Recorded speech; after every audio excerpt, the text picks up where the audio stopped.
I joined the gym for the first time 3 months ago. Now, a gym is really the last place you'd expect something scary to happen. But last week I had the most horrific experience of my life.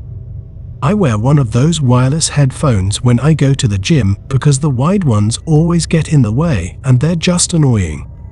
Sometimes I leave my phone on a workout machine when I walk to the water fountain, and when the phone gets too far away from the headphones start getting all staticky before disconnecting. I only knew because it happened a couple of times before when I walked away too far from my phone in the gym. Well, one late night last week, I was one of the last people still in the gym. I was in one of the seated machines, and while I was pushing towards my final reps, the music in my headphones started to get staticky until my headset said disconnected from phone. I stopped my set and reached over to the phone compartment on top of the machine, and I was filled with worry when I couldn't feel my phone. It wasn't there.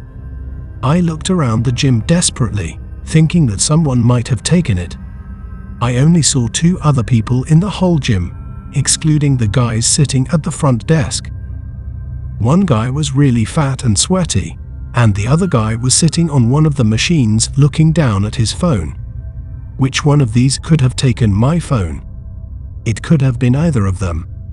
I had to approach the guy sitting on his phone, as much as I didn't want to. He had his earbuds on, so when I approached him, he looked at me with a confused look on his face, as if he didn't want to talk to me. He took his earbuds out and looked at me, and I firmly asked him, "Did you take my phone?" He looked at me in silence for a couple of seconds and then said no. There was an obvious attitude. I asked him if he saw anyone else walking by recently, and he just shook his head. Despite my inner desire to urge him to stop being rude, I simply expressed gratitude and departed. I went to the front desk and asked the worker to check the video cameras and see once and for all who actually took my phone. As the guy working in the front clicked around on his computer, the rude guy I spoke to walked past me and out the exit. The worker then turned the computer screen so that I could see it and clicked play on a video which showed the guy who just left 15 seconds ago taking my phone. I thanked the employee, and we ran to catch the guy who just left, but by the time I got outside, that guy was nowhere to be found. The scary thing that sunk in right away was the fact that I recently disabled my passcode lock on my phone, meaning he had access to all my apps, my texts, pictures, emails, all of my data, basically.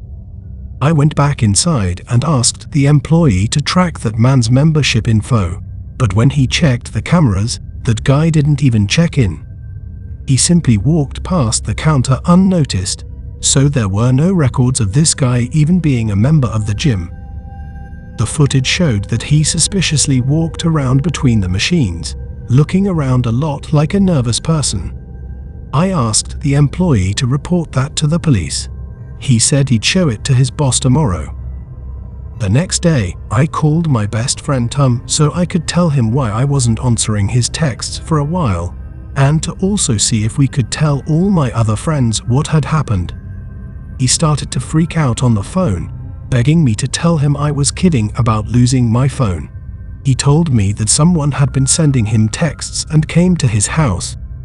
I didn't understand it, so he said he'd be over to show me. 10 minutes later, Tom got to my house and showed me a long conversation between him and someone using my phone, pretending to be me.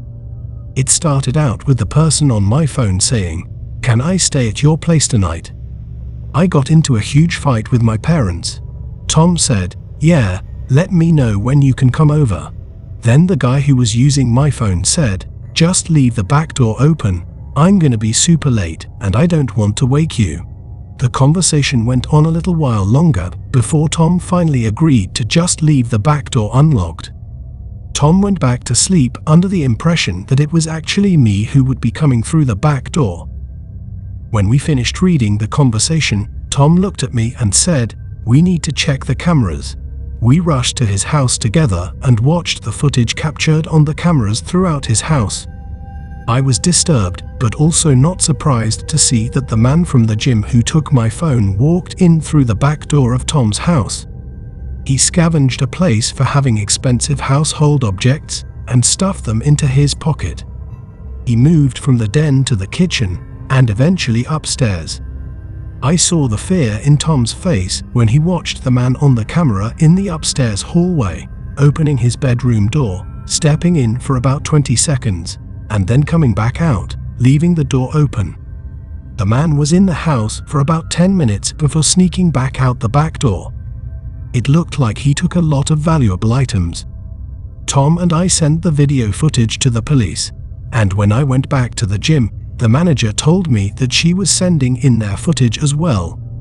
3 months later, not a word from the police. So, whoever stole my phone and snuck into Tom's house got away with it scot-free.